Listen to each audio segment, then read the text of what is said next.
The Hynniewtrep Youth Council (HYC) launched a poster campaign on the 6th of November 2024 aimed at raising public awareness and pressing the state government to meet the council's demands. The initiative highlights a year-long wait for action on 7 key issues previously submitted by the organization. Additionally, the HYC will hold a public meeting on the 7th of November, bringing together local residents, women's groups and youth organizations. The meeting, which will be held at Mot Pranchalong, will focus on the impact of drug abuse on individuals, families and the society.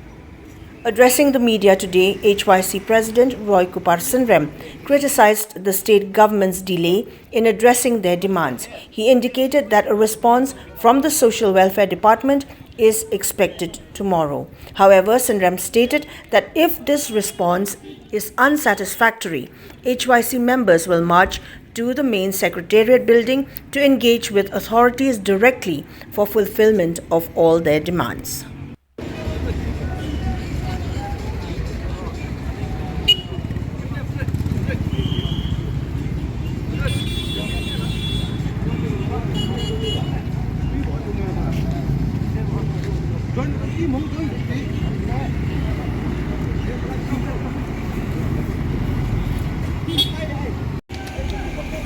Ang 4 buwan Friday.